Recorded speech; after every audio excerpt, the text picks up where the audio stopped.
जो इतिहास विसरतो तो भविष्यामध्ये चांगली वाटचाल करू शकत नाही.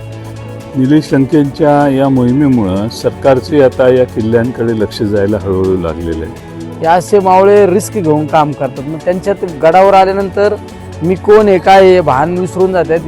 मी मावळा आहे, राजांचा मावळा आहे.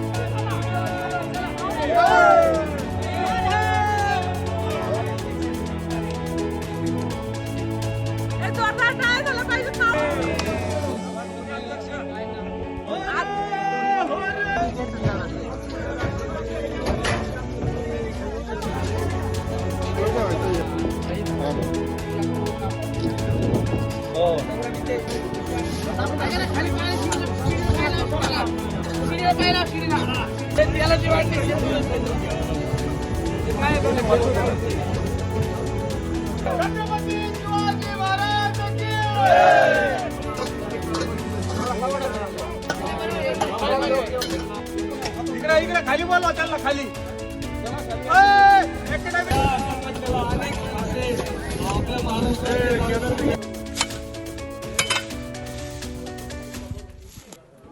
महाराष्ट्रातले छत्रपती शिवाजी महाराजांच्या पदस्पर्शाने पुनीत झालेले सर्व गडकोट किल्ले त्यांचं संवर्धन व्हावं, तिथं व्यवस्था चांगली राहावी, तिथल्या पर्यटकांना सेवा चांगली मिळावी आणि तिथं स्वच्छता पूर्ण असावी हा आग्रह असणारा महाराष्ट्रात फार मोठा तरुण वर्ग आहे. निलेश लंके त्यांचं प्रतिनिधित्व करतात. त्यांनी पुढाकार घेऊन महाराष्ट्रातले आत्तापर्यंत 13 किल्ले स्वच्छता मोहिमेच्या संवर्धनाच्या मोहिमेत त्यांनी आत्तापर्यंत भेट दिल्या आणि त्यांच्यावर शेकडो आपला मावळा संघटनेची लोक येतात, तरुण येतात आणि फार चांगलं काम करतात. कुणीतरी केलं पाहिजे. आज निलेश लंके खासदार हे एकमेव आहेत की जे आज ते काम करत आहेत आणि त्यात सातत्य आहे. असं नाही की फोटोसाठी आले आणि गेले. त्यांनी सर्व किल्ल्यांवर सौर ऊर्जेचे दिवे लावणे, बसायला बाकडे करणे, वर जाणाऱ्यांना वेगवेगळ्या ठिकाणी विसाव्याची केंद्र तयार करणे, वर गेल्यावर देखील पर्यटकांना काही सुविधा मिळाव्यात म्हणून आणि माहिती पत्रकं किंवा बोर्ड लावणे, अशा सगळ्या गोष्टी त्यांनी केलेल्या आहेत. एक वेगळं असं काम त्यांनी केलं आहे. सॉरी. मावळा म्हणून या मोहिमांमध्ये सामील होणं किंवा येणाऱ्या पिढीसाठी शिवाजी महाराजांचं हा जो ठेवा आहे हे याची जपवणूक होणं किती महत्त्वाचं वाटतं तुम्हाला? फार महत्त्वाचं आहे. इतिहास माहिती असला पाहिजे, खरा इतिहास माहिती असला पाहिजे. अलीकडे वेडावाकडा इतिहास मुलांच्या डोक्यात घालायचं काम काही लोक करतात, पण खरा इतिहास लोकांच्यापर्यंत पोचवणं आणि त्यासाठी नव्या पिढीनं असे किल्ले वर जाऊन पाहणे, भेट देणं, त्याला प्रोत्साहन देणं हे काम आपल्याला करावं लागेल आणि ते काम निलेश लंकेंच्या माध्यमातून आज होत आहे. साहेब, शिवाजी महाराजांचं नाव घेतल्याशिवाय राज्याचं राजकारण, देशाचं राजकारण होत नाही, पण हा जो त्यांचा एवढा मोठा ठेवा आहे, कुठेतरी या ठेव्याकडे सरकारचं दुर्लक्ष होतं आहे. अनेक ठिकाणी जे किल्ले आहेत त्या किल्ल्यांवरती नादुरुस्ती आहे, दुर्लक्षित आहेत किल्ले. निलेश लंकेंच्या या मोहिमेमुळं सरकारचे आता या किल्ल्यांकडे लक्ष जायला हळूहळू लागलेलं आहे आणि यापूर्वी देखील आमचं राज्य होतं त्यावेळीही आम्ही सिंहगड असेल, शिवनेरी असेल, अशा वेगवेगळ्या किल्ल्यावर काम केलेलं आहे.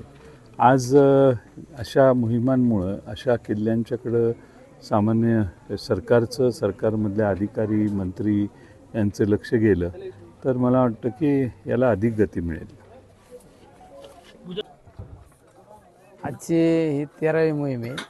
अतिशय लोकांचा उत्स्फूर्त शिवमावळ्यांचा, शिवभक्तांचा सहभाग पाहायला मिळतो आणि या ठिकाणी गडावर आल्यानंतर प्रत्येकात एक छत्रपती शिवरायांचा मावळा संचारतो. तुम्ही पाहिला असेल, आमचं ते सागर म्हणून नाशिकचा आमचा मावळा आहे, तो कुठं काम करतो पहा तुम्ही. एकदम रिस्की जॉब आहे, रिस्क घेऊन वर जातो. आमचा राम जिने म्हणून आता आमचा एक मावळा आहे, तो आता वर चाललाय पहा तुम्ही. हे असे मावळे रिस्क घेऊन काम करतात. मग त्यांच्यात गडावर आल्यानंतर मी कोण आहे काय आहे भान विसरून जातात. मी मावळा आहे, राजांचा मावळा आहे, ही भावना त्यांच्यामध्ये पाहायला त्यांच्यामध्ये पाहायला मिळते. असे या ठिकाणी प्रत्येकजण काम करतो. बघा तिकडे आमच्या काही महिला आहेत, महिला काम करतात. सगळे आमचे काही छोटे छोटे मावळे, कुणी स्वच्छतेचे बोर्ड लावते, कुणी डस्टबिन ठेवतंय, पुढे इलेक्ट्रिकचं काम करतात. इलेक्ट्रिकचं तिथं जिथं लाईटचा सोर्स नाही तिथं सौरचे लॅम्प लावले जातात. बघा आता आमचा तो रान म्हणून किती वर गेला बघा. असे तिथं पण काही काम करतात मावळे. बघा तिथं झेंडा लावायचं काम चालू आहे. म्हणजे या ठिकाणी आलेल्या बऱ्याच वेळा काही मोहिमा फक्त फोटोशूट करण्यासाठी असतात, पण आमची या ठिकाणी आल्यानंतर प्रत्येकजण काम करतो. बघा तिथं आता ते पोलवर हे सगळं रिस्क घेऊन काम करतात मावळे. म्हणजे प्रत्येकात एक छत्रपती शिवरायांचे विचार संचारलेले असतात. त्यामुळे ही 13वी मोहीम एकदम यशस्वीरित्या आज पार पाडताना आपल्याला पाहायला मिळत आहे. आजच्या या परिस्थितीमध्ये शिवाजी महाराज लोकांपर्यंत पोहोचवणं किंवा शिवाजी महाराज नव्या पिढीला कळणं किती महत्त्वाचं वाटतं तुम्हाला? सगळ्यात महत्त्वाचे छत्रपती शिवरायांचे विचार आणि त्यांचा इतिहास आणि त्याचा ह्या युवकांना विसर पडला नाही पाहिजे. अखंड चंद्रसूर्य जोपर्यंत आहे तोपर्यंत छत्रपती शिवरायांचे विचार हे प्रत्येकाच्या मनामनात राहिले पाहिजे. त्यांचा इतिहाससुद्धा राहिला पाहिजे. आज तुम्ही कुठेतरी फक्त राजकारणाच्या स्वार्थासाठी छत्रपती शिवरायांचं नाव घेतलं जातं. आपण आपल्या महाराष्ट्रात नाही पूर्ण देशामध्ये शुभ कार्यामध्ये, सामाजिक कार्यामध्ये, कुठल्या पण कार्यामध्ये छत्रपती शिवरायांचं नाव घेतलं जातं. पण त्या गड किल्ल्यांकडे कुठंतरी दुरावस्था झालेली आपल्याला पाहायला मिळते. शेवट आपण सुद्धा टीका टिप्पणी करण्यापेक्षा एक थिनगी म्हणून काम केलं पाहिजे. म्हणून आम्ही या मोहिमेला सुरुवात केली आणि नॉनस्टॉप आज आम्ही 13वी मोहीम या ठिकाणी यशस्वीरित्या पार पडत आहे. त्याचा एक आम्हाला निश्चित आनंद वाटत आहे. काय परिस्थिती आहे एकंदरीत? 13 गड फिरलात, या गडांवरती जाणे गडांवर बऱ्याच गडांवर एक दुरावस्था पाहायला मिळत आहे. मी तर त्या भुदरगडाच्या बद्दल बऱ्याच वेळा एक खेद व्यक्त केला की त्या भुदरगडावर जगदंबा मातेचं मंदिर होतं, त्या मंदिरावर छतच नव्हतं. इतकी दुरावस्था त्या मंदिराची. पण आम्ही पाठपुरावा करून त्या पुरातत्व विभागाला पाठपुरावा केला आणि कालच संबंधित डिपार्टमेंटने त्या मंदिरासाठी 5.5 कोटी रुपयाची घोषणा केली.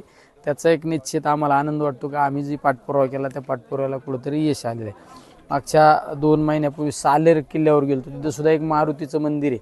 त्या मंदिराची सुद्धा एक दुरावस्था आहे. त्यामुळे हे गड किल्ले, गडांवरले मंदिर हे सुसज्ज झाले पाहिजेत. हे आपल्या सर्वांसाठी एक प्रेरणा स्रोत आहे.